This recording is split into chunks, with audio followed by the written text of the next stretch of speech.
preparing, and we're live. So just setting everything up. Welcome, coaches that are just now joining us. I hope you have a great day. Hope you stayed inside. I don't know if you saw, I posted something on Twitter, man.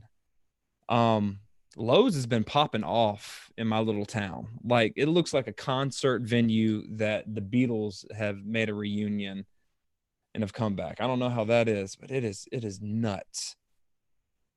So I am here with the great, beautiful, and super smart Coach Patrick Taylor. Coach, how you doing, man? Good, man. I got a face for radio, man. That goes for I both can of tell us, you man. that. So you've I been got a doing all face for right, radio. locked in the the Yeah. The honeydew Coronication. list. The honeydew list is killing me. I've cut more shrubs and trees. My house is like landscape, like Southern Living magazine or something. But running out of things to do and trying to find some things to do with football. I hear you. What are you doing? If you can help me out. We've got meetings set up with the kids, and staffs are meeting on Tuesday night, and the players are meeting on Thursday nights. And we're just, trying to find drill tapes we can give them and stuff we can do. We have an app for a workout that they can use, that we have somebody build for us. And that app allows them to look at, and it allows them to use it on their phone and track what they're doing. It's kind of interactive. So it's a little better than sending a blank sheet of paper out to them. Okay. All They can right. keep they can keep track of their progress and everything That's else. awesome. Can y'all see it? Like what they're Yeah, doing? I'll show it to you. I'll show it to Okay. you. All right. Well, coaches coming in, welcome so much. Chris, how you doing? Dubs from Florida, what's going on, man? Coach May, I'm sorry, from Tampa, Florida, what's going on? Brent, good evening. Coach B, high fives and butt slaps all around. Yes, sir. Steve, what's going on? Rough Creek, QB dad from West Georgia, here to learn. You're learning from the best right here, Coach Patrick Taylor. My storage has been cleaned 6 times. Yeah, my honeydew list is keeping up with my kids. That my wife's giving me some leeway with that. Coach Johnson, how are you doing, sir? Morales, I can't speak, but you're welcome from Mexico. Derek, Ron, and Pat equals touchdowns. Yes, sir. You know it. Terrence Banks, what's going on? Beautiful. How are you doing, man? It's like seeing a unicorn pop into chat right there. Yeah. John, how are you doing? Wheeler, what's going on? Dap it and slap it. I like that. I'm going to steal that. Well, what we're doing real quick is we were just waiting. I sent the email out, put it on Twitter. We are going to wait till a couple more coaches come in, and then we are going to talk ball. Y'all know how it is. First off, we're going to talk about what Coach Taylor did as his first time as a head coach. I'm really curious about that. We're going to dive into some open grass read stuff. And then any questions y'all have in chat, put them. I think the chat's to the right or to the left. I have no idea where it's at, but go ahead and put it in there, and we will take questions, man. And if this is the first time visiting my channel, welcome. Coach Ron McKie. This channel is all about football, spread offense, running schemes, passing schemes, tempo, any and everything about football. If you like that, hit that subscribe button down below. Off to the side is a bell notification. Hit that up. I like that. Hey, I don't know if you know this. I've been playing Twitch, right? Madden on Twitch. And we now have an emote with emojis, high fives and butt slaps. It is the U. It is a peach signifying the butt, and then it's a wave as the slap, and it is unbelievable, man. It's the only reason I'm saying that is because someone in chat threw up the high fives and butt slaps. You still have the 360, right? Yeah, I'm going to upgrade though because I just finished up my 5th Super Bowl. I only run 4 verticals the whole time I play, and I tag routes the whole time. So I've broke all the passing records inside of Madden, and that's the only play I'll run. So we never run it unless it's a quarterback scramble, and I just tag routes in 4 verticals, the variations of it, and have fun with it. That is all. You need to get an Xbox One so that we can jump on and we can do. You could be my second coach for the second episode of Football Coaches. No, football coaches playing Madden while talking about football or something like that. I can't remember what the name I'm going is. to upgrade. I'm going to upgrade within the next week because I got to. You I need held to. I on to mean, 360. I held on 360 because of the NCAA 14. that's fine. I need to get a 360 to get NCAA 14. That's what I need, man. All right, so here we go, Coach. First off, for those coaches that are just coming in, don't know anything about you, and they've been living under a rock, could you tell us a little bit about yourself? Yeah, I'm Patrick Taylor. I've been coaching now for about 19 years. Started in Middle Georgia, where I grew up in Macon, Georgia, and moved to North Carolina about 10 years ago. 11 years ago. Been running the air raid for quite a long time, both stints in both states. And the last 5 years, we've been really successful in the air raid and using the open grass reads that we implemented at North Surrey. 25,000 plus yards. We had 5,000 yards, over 5,000 yards in 11 games this year. And in the last 5 years, we've had 3 offensive player of the year. So it's been fun. And it's been an enjoyable ride. And like you were talking about earlier, I've met Hal, and last spring, I got to spend 3 days with Mike Leach, which was a memorable experience. So I'm on cloud 9 as far as the air raid Army goes. Heck yeah, man. And what was one thing you took away from visiting and seeing what Coach Leach was doing? Like, how different are what he does and what Coach Mummy does? I don't think the approach is very much different. I think the difference was, okay, I'm walking on a Division I campus. And we've been to Georgia and Clemson, South Carolina, and North Carolina. A lot of us in this part of the area has visited different colleges. And I don't mean this by demeaning when I say this. He had no special widget at practice. So the things that we want to buy and do, he used softballs, he used jump ropes, he used the same pads that we have for offensive line.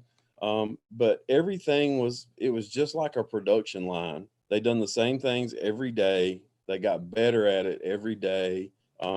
And he's an analytic driven person as far as who's catching the ball, who ain't in practice, what concept is hitting, why ain't it. He wants to know that when he comes down and breaks down film. And I think as a high school coach bringing it back, he was more simpler than I am. Wow. How so?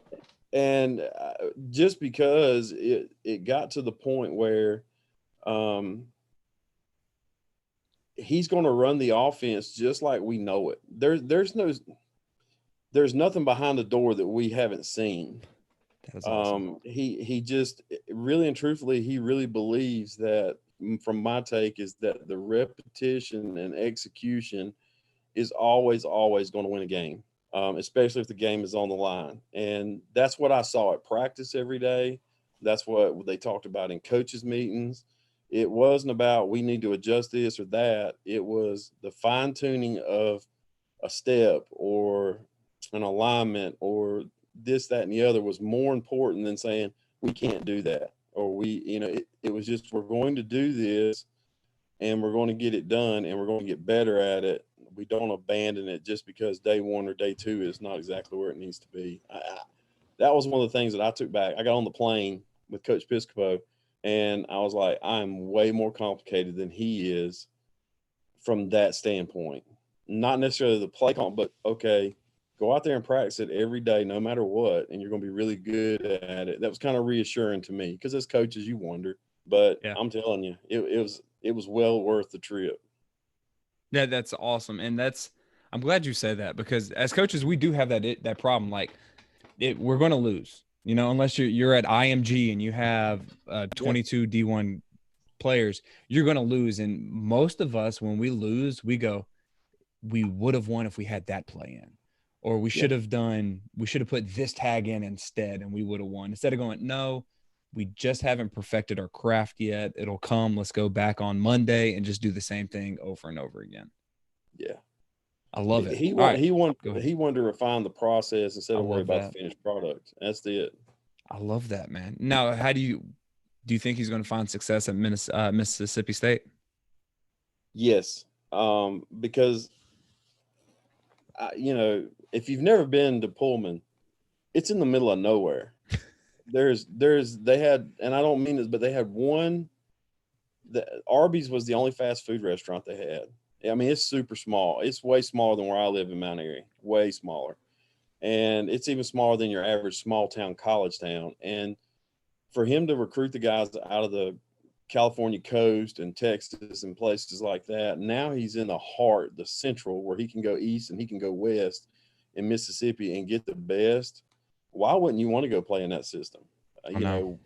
Why, as a receiver and lineman and why wouldn't you want to go play in that system in the SEC? And I think that he is going to find success. because of his approach and because of the fact the matter is that he has a broader area to recruit now, than just being up in the upper northwest corner of the nation. Yeah, I'm excited. I hope this freaking corona. I still think everybody has those conspiracy theories. I think the coronavirus is Saban's. He unleashed it because he doesn't want to go up against the legit true air raid. He's been dabbling with those people that say they're the air raid, but they're really not. He doesn't want to go up against the man himself. That's just me. They've always said the Big 12 gives up a lot of points and this, that, and the other and all this. The SEC, with him and Kiffin in that conference, defenses better buckle up and find about 9 different ways to disguise coverage and do all kind of things, because there's going to be some points scored and some feelings hurt, and I'm kind of excited for it. I really am. The SEC needs to shook up. Yes, it does. It needs new blood, and I'll tell you what, man, it's got it. All right, now, okay, coaches, first off, if you have any questions, again, put it in the comment box below. Coach Mayer, you two have been my lifesavers the past weeks during quarantine. I appreciate it. I'm speaking for Coach Taylor as well. I know he enjoys that. Now, first question I got to ask, how was it being a first-time head coach, man? It was fun. Luckily, I retained all my staff, offensively and defensively. And those guys started with me on either side of the ball as an assistant coach, kind of under me. I was their defensive coordinator at one point in time, and then went to offense. They all started, and the offensive staff was all intact when we put the air raid in at North Surrey, 5 years ago. And it was fun. I think the number one thing about being a head coach is seeing your coaches grow and giving them some leadership and some ownership inside the offense, inside the defense, and allowing them to do that, allowing them input and collaboration instead of just sitting in meetings and me being the only person on the board, being able to collaborate before we ever go in, and then have a game plan, and everyone has a say, and what they're seeing on film, and everybody's getting input. I think that is what really drove us to a lot of success this year, because we equally used each other's knowledge and ability and reaching kids without any type of selfishness or egos. So, I mean, it was fun sitting in the head chair. Of course, you've got the bullseye on your back. And the biggest advice I can always give people is, as soon as you sign on the dotted line that you're the head coach, there's a countdown clock happening. And it's either to when you get fired or you retire, whichever one happens first. And so do whatever you're going to do and enjoy doing it, because at some point in time, that school is going to be done with you, or you're going to be done with them, and you need to do it your way. And so that was probably, that takes a lot of the headache and anxiety off of it when you kind of put that in perspective, is you're on borrowed time no matter what. I mean, even the greatest are on borrowed time. You think about Bobby Bowden at Florida State, and he did retire, but nobody lives on forever. And so you kind of put that in the back of your head and you keep going. So, yeah, it's that old saying I hear, that there's two kinds of coaches, ones that have been fired and ones that are fixing to be fired. Yeah. So, okay. So going that line of thought, what was your thing? Like, you got the head coaching job. What was your, like, hey, I've got it. This is what we're going to do. Hell through high water. This is it. Like, was it going even more into the air raid and doing like some ideas you had, but you really didn't implement as an offensive coordinator, or was it defensive wise? What was it? We started at square one, really. This year, I actually turned my play calling duties over to my quarterbacks coach, who had been with me since the start, and I actually coached him in 2010 as a player. And That's cool. He would game plan, and we were all still game planning together, but I wanted to see him grow. He talked about some of the dreams and ideas that he had for his career, and I wanted to make sure as a head coach I was giving him all the leverage and the ability to reach those dreams that he wanted, and my other coaches on staff as well. And we just started from scrap, and we went back to square one install like we did 5 years ago, and taught it like we didn't even know it, and started from there. And I enjoyed it. We had a game this year where we broke Chris Leach's record of 591 yards in a game of passing.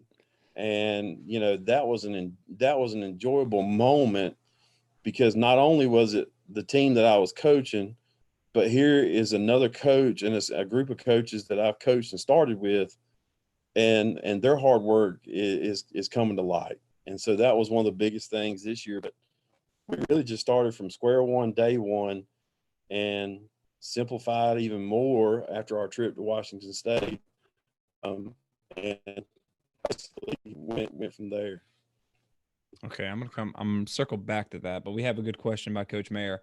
On the topic of new head coach, any advice for me, who is most likely the youngest interviewer who just needs a shot?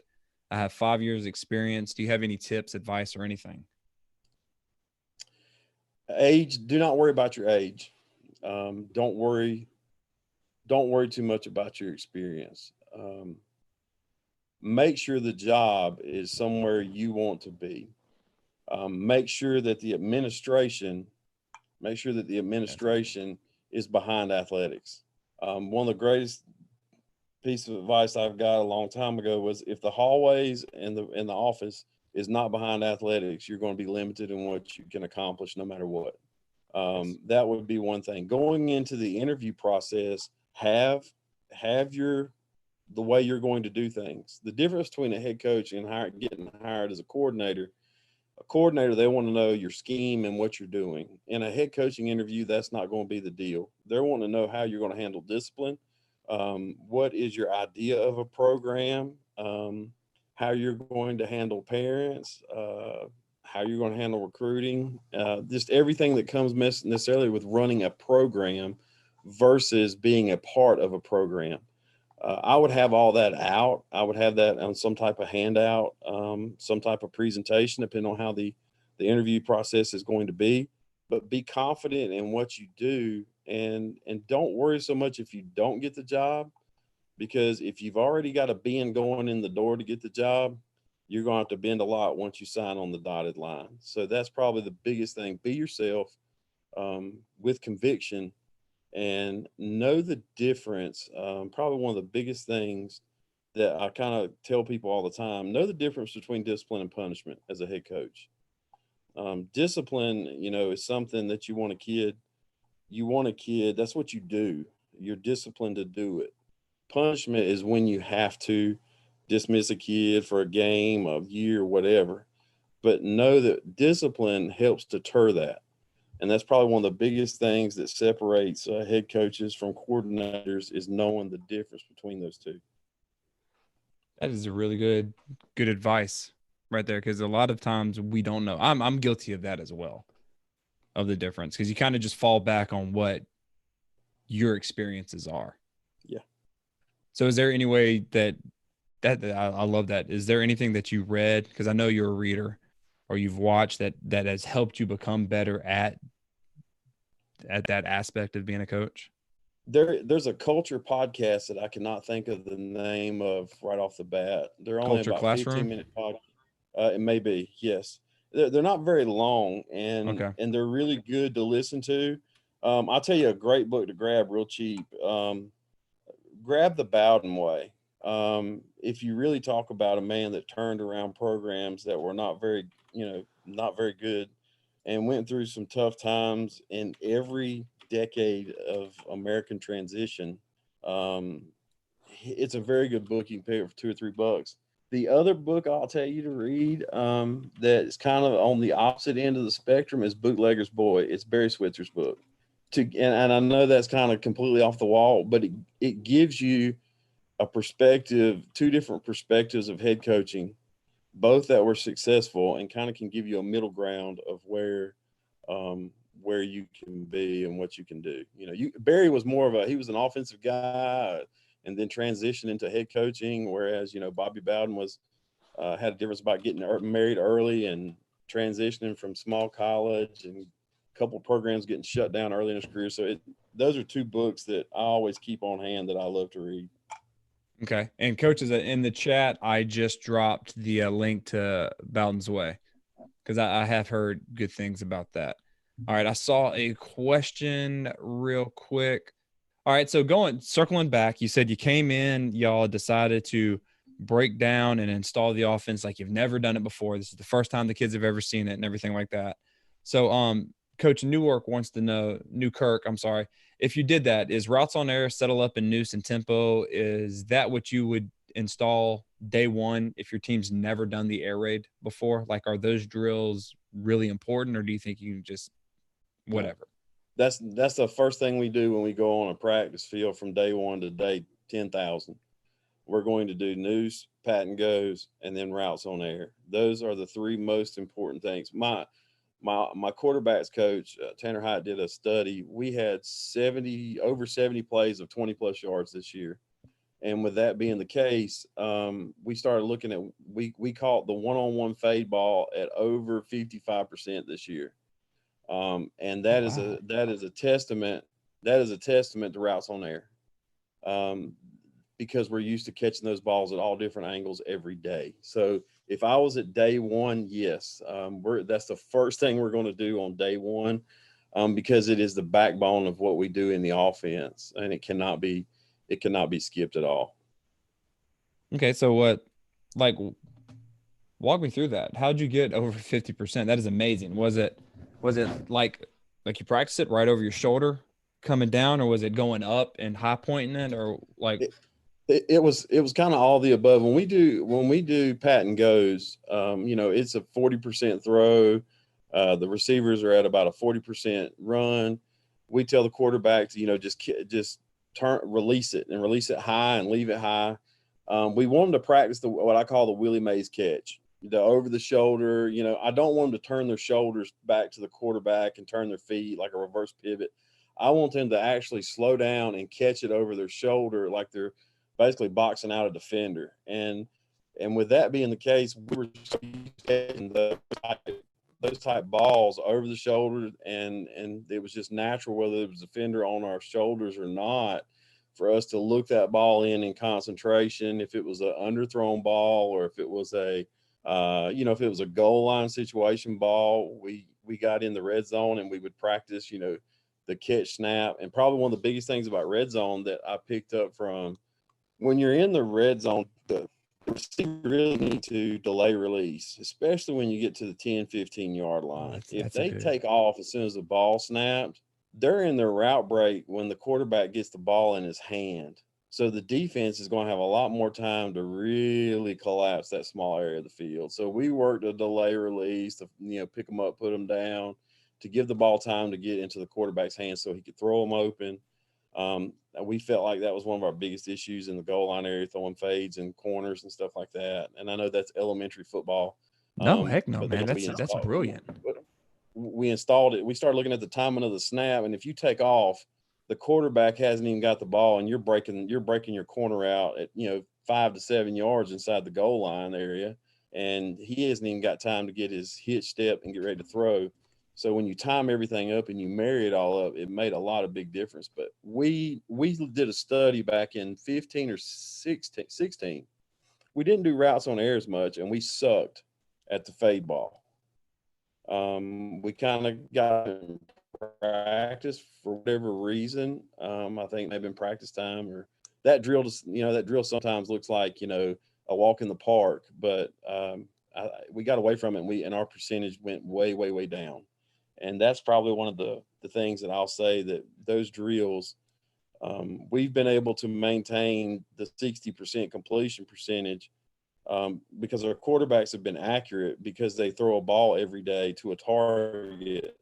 Our receivers also in noose are catching a ball in a target, and routes on air and pat and goes are catching a ball.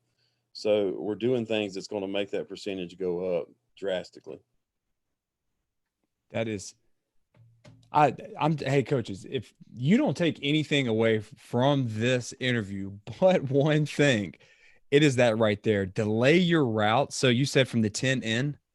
Yeah, basically the 10 to 15, depending on how fast you are, we just pick them up, put them down, because 9 times out of 10 in that area, you're going to get some type of catch, man or man. So you're going to be foot firing anyway. But if you watch, I guarantee you, if we go back and watch high school tape from this past year, if you watch your receivers, when you get in that area, they're conditioned that as soon as the ball snapped, they got to go. But we Yes. would Yes. practice, and I would give them a verbal reminder as the wide receivers coach.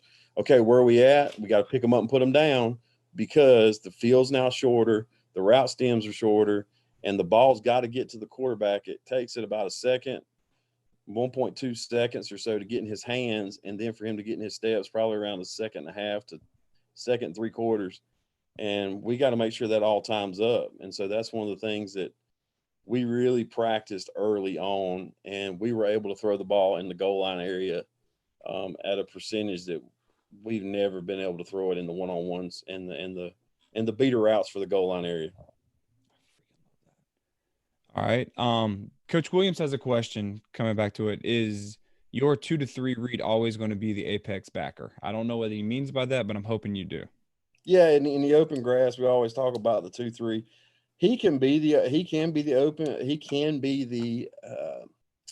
apex backer. Sometimes it's the safety. If we're running cross and they've put the nickel to the back and we're running cross away from the back, it can be the safety, because now if we're running the fade and the sail route with it, we're going to read that safety on whether he's going to try to dig out that sail, or if he's going to stay on the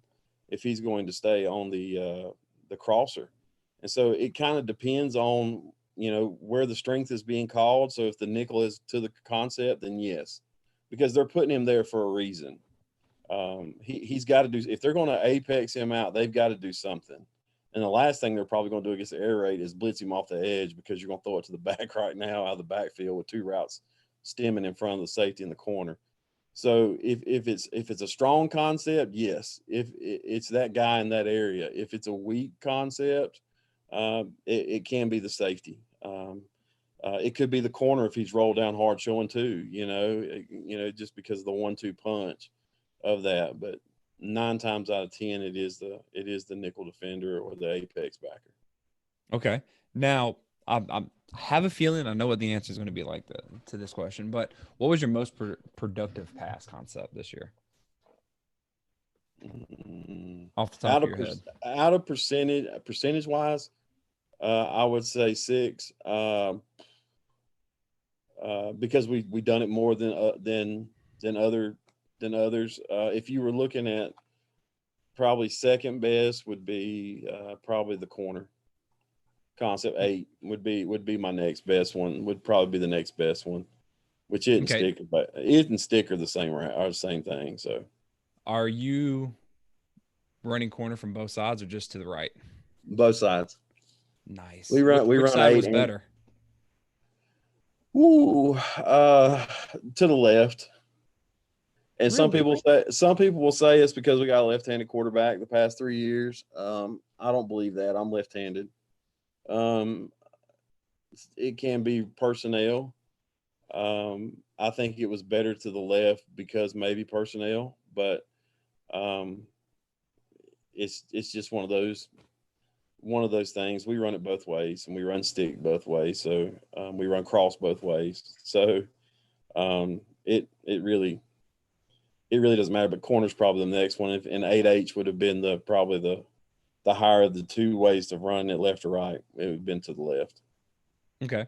Now you said when you simplified. So what did you simplify this year that last year was a lot more? Like, did you take out something? Did you refine your teaching process? Was it both things? What was it?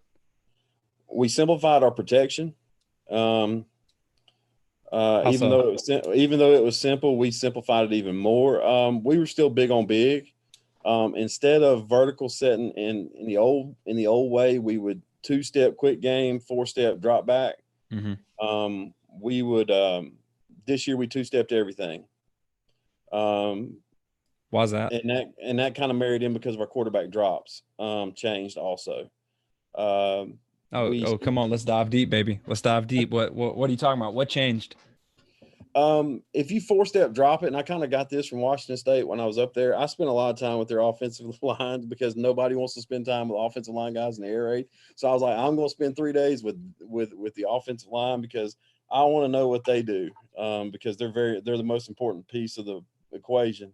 And by 2-stepping, the difference between the 2-step and the 4-step on the vertical you give faster 5 techniques less room to use double inside moves like an out stab and a quick move. If you're 4-stepping, then you got a lot more room to work inside and try to be across his face.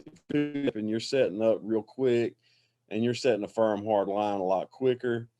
And it keeps things in front of the quarterback at a tighter area to the line of scrimmage. So that simplified that. We changed our quarterback drops. Something else I kind of took from them. On 6 and 92, we take one big and hitch.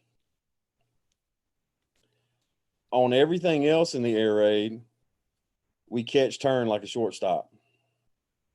And that married with the 2-step the old quick game drop of the lineman, and it allowed the quarterbacks and the route. You would think that, well, the routes aren't going to time up because everybody talks about the 3 and the 5-step drop and this, that, and the other. We had the best season in school history offensively, and the best season I've had as an air raid coach, because we were able to tweak these small things. My quarterback no longer had to worry about getting a 9.5 yards at 6 foot tall on a 5-step drop, which he's never going to get there. A 6'4" guy is going to get there.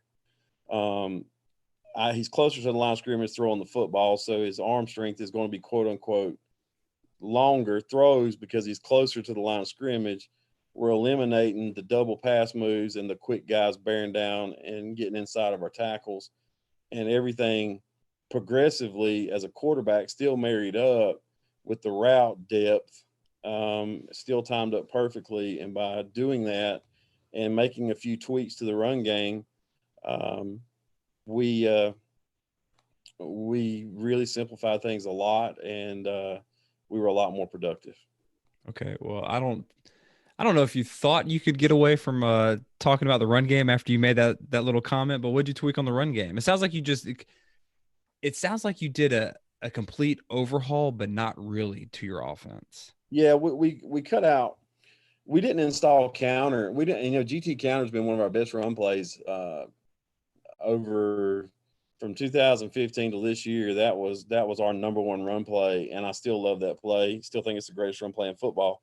We didn't install it till week 4. When we installed everything, we did inside zone, and we did a lead draw, and we basically went with those 2 runs. Which lead draw, for all intents and purposes, is a G play. I mean, it is a G play. It's a fold, wrap, lead, and that's kind of what we went with. And our inside zone, where we married inside zone a little bit, is when we started getting a lot of 3-2 boxes this year, and everybody was trying to give us that tight front. We were easily being able to make a wide call and run wide zone, and it was really easy for us to put the buck, pin, and pull in the middle of a game by just telling we're going to pull the open lineman, which would in that case would have been the 2 guards. We're just going to pull them out. So it didn't change a whole lot of what we were doing, and we had 3 run plays off of 1 base run as the season progressed. We did install counter later on in the season to give our quarterback a run, because we got and we didn't have a running quarterback per se. To give our quarterback a run against those tight fronts, we're just going down the front side and wrap around for the 2 backers, but and run everybody off. But that's really it. We just simplified stuff so much that I saw a lot of more productivity, and we didn't lose yards per carry. We still averaged over 6 yards a carry. So, less is more.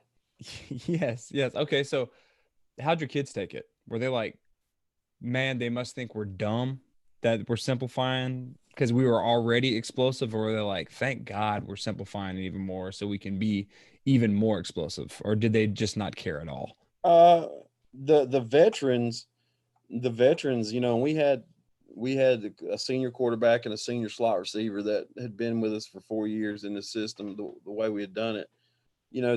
To them, it was like a refresher for them. They almost looked at it like it was something completely new, because of the steps and the things we were doing with the quarterback and whatnot. The offensive linemen loved it because they were able to take charge and make adjustments and do things inside of games, because things were so simple that if we had to make one little tweak, it was not completely change the whole scheme and everything we're doing. It was, we've done this before. Let's just make a tweak right here, and we're going to get in the end zone. And so I think it was kind of twofold. Some guys, really enjoyed it because they took ownership. Some guys took it as a completely new install and thrived in it. So it was a positive both ways. But we didn't have any kickback from it at all. Okay. That's great. Now, did you make any tweaks to your screen game? No, we kept our screen game the same. We did make some tweaks about linemen. We get the front three linemen out instead of treating like our tunnel screen like a true wide zone look. We get the front three out and we leave the back three to hinge protect. I heard a guy talk about if you get all five guys moving one way, the defense is going to flow that way and it's going to make it tougher. And again, I know that's stuff that people's been doing for a long time, but you still have to put on your binoculars every off season and kind of see how you can tweak things. But we did that, but that was really all we done. We run the same screens we've always ran. And that was very productive late in the year when we would go empty and just run screens because people wanted to give us that 3-2 box, and we would force them to have to declare coverage to the trips or to the twins, and we would just pick on that side, whichever one had the numbers and the advantage. So it was very good for us. I like that, man. All right. Well, coaches, again, if you have any questions, put them in the comments. If this is the first time visiting, I'm Coach Ron McKie. This channel is all about football. If you enjoy talking about football, passing schemes, running schemes, tempo, any and everything, hit that subscribe button down below.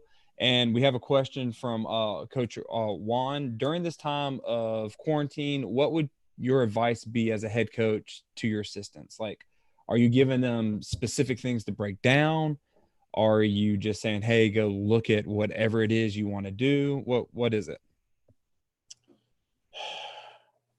Assistant, one of the biggest, I guess probably one of the biggest advice I got as an assistant coach was be the best assistant coach you can be. And as what I tell my assistants is, this is their program. I'm going to take the heat and I'm going to take the hard questions and whatnot, but at the end of the day, they're going to get their credit and their credit's due. I check on what we're doing as far as breaking down film, stuff like that, but I want my assistant coaches to have ownership, and that comes from me. And if I'm not allowing that ownership in a merited level, it's different if you're talking about if you've got an assistant coach as a head coach that's not doing their job, or you need to foster them a little closer because they're a younger coach and that. But that may be different. But if you've got some seasoned assistants, you better trust them, and they better be guys you can trust. Not is my job on the line, but if you had to leave practice one day, I've always said this, could practice be ran without you there? And if it can't, you're not developing your assistant coaches at a higher rate. You really, as a head coach, you're needed and you should be there to run things, but that's kind of one things I always put in play. If you can't be there, is practice still going to be done the same way and with the same efficiency and urgency as if you were there? That's probably one of the biggest things. But I think as a head coach, where I might differ is I'm going to allow you to talk and to throw out ideas and suggestions and things of that nature. I want it a collaborative community. I want us thinking. I also want you to research it before we talk about it. If we're just spitballing, that's great. If we're just spitballing, throwing stuff off the walls or our feet up on the table, that's great. If we're in a foxhole and there's cannons firing over top of us, I want to know exactly why and how, and let's get it done. Case in point, this year, fourth down. I told my guy that's calling plays, Coach Hyatt, he said it's fourth down. I was like, so? He's like, well, what do you want to do? I was like, go for it. And what do you want to call? I just walked away because I was like, you got to call this play. You've got to make this work. That's what I hired you to do. And it wasn't that I felt like, hey, he can't do the job. I wanted him to know that he can do the job, and I know he can do the job. Just do it. So for the second half of the season, I I don't think we punted on fourth down maybe Love it. 5 or 6 times Love in it. the last 6 games of the season, and it was because, hey, you fourth down, you're probably going to get it if you go for it. Just let it roll. And so, as an assistant coach, as a head coach talking to assistant coaches, they got to know they're just like players. They got to know you love them. They got to know you trust them. And if there's other issues involved, pull them to the side, talk to them, find out where they're at. Because when a communication breaks down, that's when a lot of assumptions happen. And as a head coach, you need to listen to them before you speak in that one-on-one situation, and come to where the problem needs to be solved. I hope that answered it, but No, it did. It did. And we have some more questions. Do you have any drill film of those big three you're willing to share? any drill for him of the big three, Yeah. the Patton goes Noose I'm and guessing. Chad, let me know in the Patton chat goes what you're Noose talking and about. routes on there. Yeah, I got plenty of drill film on that. All right. Coach James has a question for you, which I love. Any advice for a new head coach who is switching from the wing tee to the air raid? First, hold on. Thank you. Your kids are going to love it. But okay, now you go. Um, as an old wing tee coach about 19 years ago, I will tell you this. The wing tee did not look good on the first day you ran it. You probably had backs running into each other. The quarterback with the handoff was terrible. Guards and people were pulling into each other, and it probably looked like helter skelter. You can't give up on this offense on the first day, the first week, the first month. When I go back and watch the 2015 film of us installing this in spring at North Surrey, the first time they'd ever done anything like this, as a coach on the field, I was like, man, we're cooking at the time. When I go back and watch that film now, I'm like, man, we had 10 straight incompletions. We look like we didn't have a clue what we were doing. And, now we can roll the ball out and basically we could hand the practice schedule to the kids and they can run practice. So remember, it's the same as any offense. The repetition and the execution is going to determine if you're good or not at it. Know what points to coach and coach those points. And whatever you do in the air raid, do not overcoach. If you overcoach it, it's going to be terrible. It's going to be awful. How do you So not overcoach then? I always say this: if we've got a book in front of us with Air Raid 101, the coach needs to know 100% of it. The kids need to know 10% of it, and the coach needs to boil it down to the most important 10% of his position, such as for a wide receivers coach, he needs to know if a kid drops the ball, if it's an in-cutting route such as a stick route. It's going to be one of three phases that he drops the ball: the noose, the tuck, or the turn. Well, we practice that drill. You need to know how that blends in, and you need to be able to tell that kid you lost it from the noose to the tuck, or you lost it from the tuck to the turn. If he loses a fade ball, was his hands open, and did he have his pinkies together, and he's going to bring that ball in? Where did he lose it? Instead of like destructing, you lost the ball, which I do not let my coaches say that you dropped the ball, because that's what a fan says on Friday nights. That's not what a coach says. For a quarterback's coach, you need to know exactly why that throw was high or why the throw skipped in front. It doesn't need to go through a whole demonstration what caused that, and give that kid that small 3 or 4 word nugget to get him right, instead of doing this long dialogue as a professor in front. Don't be a clinic speaker at practice. Be a coach. And I think that's probably the number one thing that you have to look at for an offensive line coach is the knee in relationship with the ankle. That's going to tell you if you're going to get beat inside or not. And so if you're getting beat inside a lot, that's what the kid needs to know, and he needs to be demonstrated, not the fact that he just blew by you to the inside. Well, that's a hollow statement. That's not a coaching statement. So whatever you do, don't overcoach it. Plan it out, the install the way it's been installed, and keep installing it over and over and over again. And I promise you, as you watch tape, you're going to be a lot better at it. And as a coach, you're going to be a lot better football coach. And if you keep making the same mistakes, you're not coaching the right things. Okay. I like that. You don't just give them the why. Like, catch the Yeah, ball. You want to be like, no shit, man. They didn't go out there to purposefully miss the ball. Tell them yeah, why they dropped it. Don't. I exactly. like that, man. We're on the same page right there. All right. Jeff, I know you've been asking this question pretty much every live stream and coach that comes on. Patrick, what do you have any favorite route combos into the boundary? Into the boundary. I like I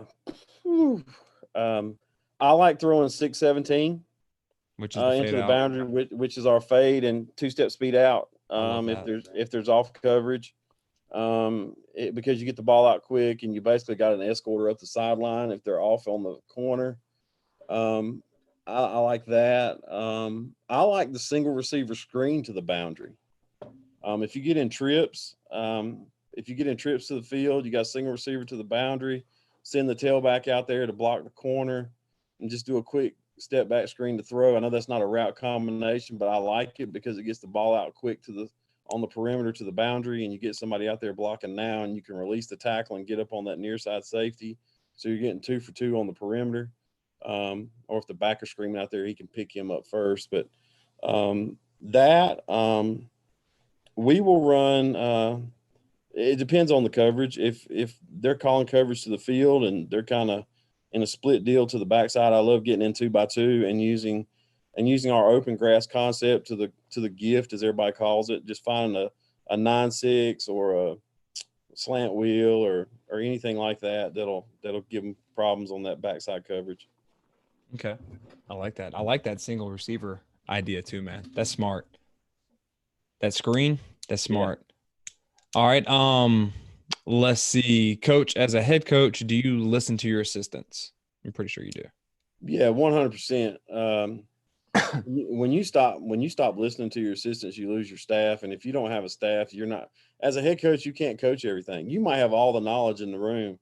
You can't coach it all. And if you try to police it all, imagine being a principal of a school of 900 trying to do it all. It's not going to happen. Your production is going to go down. Your practices are going to be terrible. You're going to have a lot of coaches standing around. I do think that you have to teach your assistants, if you're having that problem, on what to look for. And when we get back to coaching and practice and watching film, if you just have your staff watching film. Well, I know as a first year head coach many moons ago, pull out the VHS tape, watch film. There was a lot of force there, and I couldn't really break down the trees very well. And we give them a breakdown of what to look for by position, and they can write that thing in a Google sheet. We can see it all at the same time. As a head coach, I can see what my assistant coaches are seeing on film, their direct questions specifically for their position. So again, we're drawing the scope down to what they really need to be worried about. And there are some general comment ideas that are there for everyone, but we can all see what each other's seeing, and it helps. So I think for me to be able to listen to my assistants, I've also got to give them what to look for and what to talk about. And so that's one of the biggest things that I think helps us as a staff and as a head coach. If you're tired of hearing them, it's probably because they're not telling you what you want to see. And that's probably directly because you hadn't told them what you want to look for. That's the thing there. Okay, good. And I knew you listen to everybody, man. That's what I love about you. You're an open book. You help other coaches, and you also take ideas from other coaches too, because you don't have all the answers, and that's why you're as successful as you are, man. And I'm gonna stop blowing smoke up your ass. No, I've been very fortunate. All right. Todd says to James, talking about going from the wing tee to the air raid, he was in the same boat this year. He says, keep it as simple as possible and just rep the ever loving piss out of it. Don't try to do too much and have faith, brother. It's going to be just fine. And that's good. That's good. All right. Where's another one? Coach Woods would like to know if you have any film on your walkthrough drill. I know that's very, very good stuff that you do, installing the open grass concept and everything. I do have some film on it that I'd be glad to send out. It's simple and it's crude, but I do have some film on it. I've got some teams too that from middle schools in Kentucky doing it to some high schools in the Charlotte area doing it and stuff. So I'll be willing to share those. No problem at all. Okay. And let's see. Here's a good one from Coach Mike. When you were a play caller, what information were you looking for from your assistant coaches during the game? That's kind of the catch-22. As a play caller, and when I was an assistant coach, I wanted to be in the box, because so I could see. And that's probably one of the biggest things that I wanted to be able to see it so I could relay the signal or to signal in what I wanted. I kind of want to know. I kind of want to know front. Of course, everybody wants to know the front, where they're calling the strength to. Even though I can see that, I kind of want to know it. The coverages and whatnot really, really doesn't bother me as much. Now, I don't want to call like a tunnel screen when they're all up in our face, and we're not very good at blocking people in that situation or getting off of some people that are better than us. But where are they calling the strength to? How are they playing us to the backside of trips? Where's the 3 technique in the run game? Are they 2-2s? Is it an odd front? Or are they, the stuff I can see, they apex in the backer in an odd front to trips so we can get a nub side to run to. It's a lot, but I guess being a seasoned guy, I really I knew what I wanted to do and what to do against it. So basically, I just kind of, from our tendency sheet, when we break down stuff that I talk about in clinics, I wanted reminders that on 3rd and short, this team blitzes 80% of the time and plays man coverage. That helped me coming up to call play. So I guess it was mainly a tendency, more so from a field situation where we are on the field, than it necessarily was where the pegs are on the field. Okay. And this is a beautiful segue into this. A lot of people are asking about the open grass drill and everything like that. I know you're gonna give that out and everything, but first off, I got a question, coaches. Have you found any of this valuable?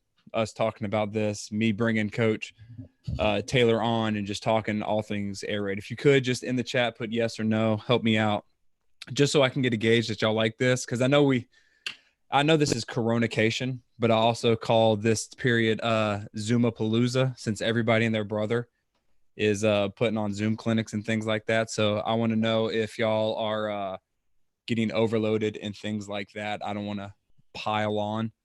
So, yep, yes, hell yes. So, a little late. How are you guys doing? We're doing all right. Coach Sims, how are you doing? Most definitely yes. C, throwing in that Spanish. I like it. Hell yeah, Coach. Awesome stuff. Of course. Yes, sir. Definitely. Coach Taylor is awesome. And I would also add to that, he's fucking awesome. Please don't get me in trouble. All right. So do y'all mind if I share something? Because we have a little surprise going out, and I just want to see if it's okay to share or not. If not, that's fine. We don't have to. Okay. Just a yes or no. So we got Adams, Steven. Love it. I love it. Because I'm going to be honest, I love talking with y'all. Give me hell yeah, share away, go for it. Okay, great. So here's the deal, man. I don't know if y'all know this. Coach Taylor has published 5 books, right? Yeah. On this stuff. So I reached out to him. I know we're sitting here. We're all kind of bored. We want to know more about the air raid. We want to know more about his freaking open grass field reads and all of that stuff. So we have bundled his 5 books together on top of, we're going to do an in-depth clinic this Saturday at 9 p.m. That's April 11th, 9 p.m. Eastern Standard Time on the open grass reads. He's going to go over the open grass. He's going to go over his drill. He's going to take every question that you have, anything, open book. We're going to do that this Saturday. If you want in and secure your spot, the link is in the chat. Oh, that's the wrong link. I'm stupid. Let me get this one right here. There you go. I'll spam it a couple of times.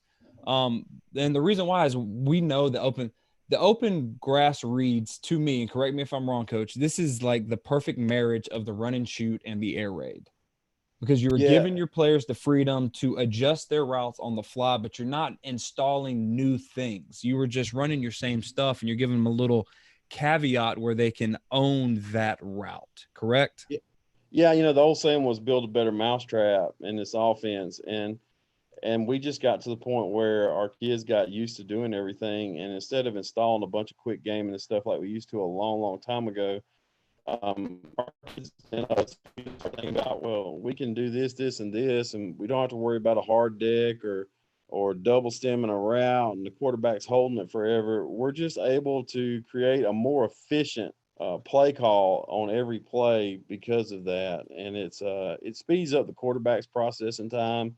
It speeds up, what he sees and how he defends it from his throwing, and then it gives our receivers inside the concepts a lot of ability to make the defense wrong regardless, and that's that's been the key to our success. It has, it has really been the key to our success. But it is, I guess you could say there's a lot of run and shoot principle in it.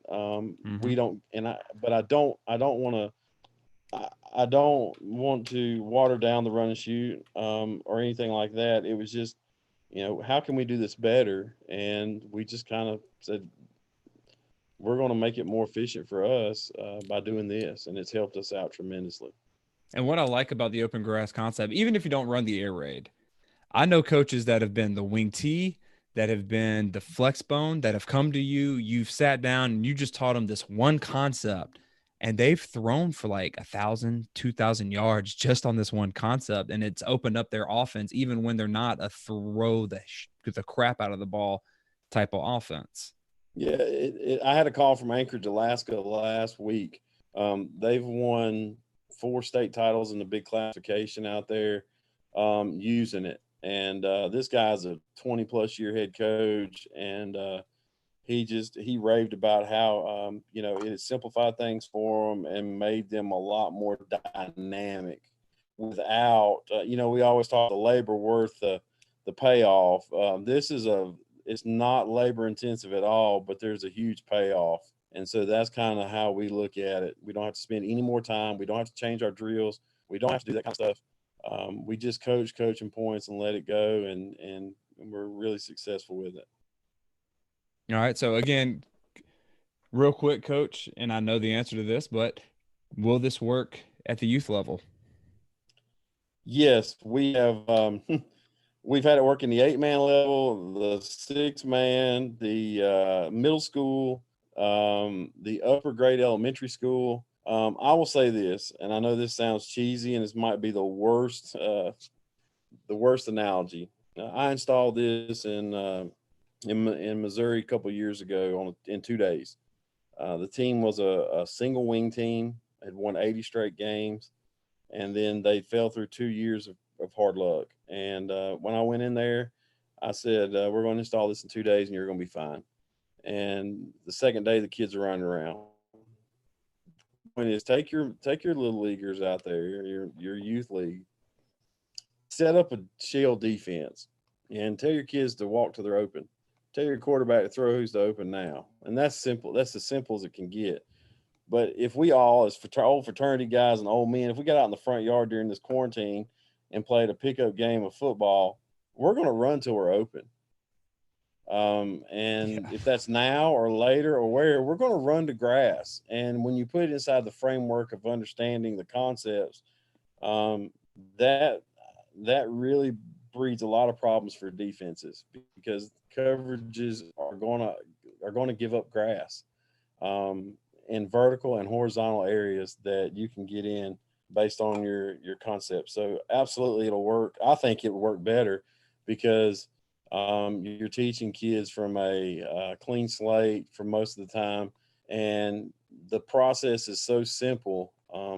We've had 3 quarterbacks come through now, and we hadn't changed anything. And we started out with our freshman this year that didn't have a clue. He hadn't played football in 4 years, and he was going to be our freshman quarterback. And I'm telling you, he picked up on it fast. And midway through the year, he was a seasoned pro. Really seasoned pro at doing it. So you don't have to change either, whether you have an athletic quarterback or a pro style passer. If you're a pro style play action pass guy, it's universal to all offenses. We just happen to do it in the air raid.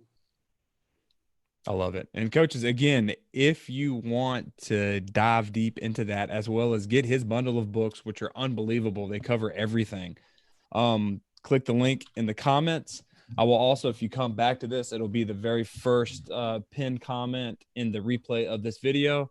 Coach Taylor, thank you so much for joining. Is there anything else you wanna talk about real quick? Plug or anything, because you were amazing.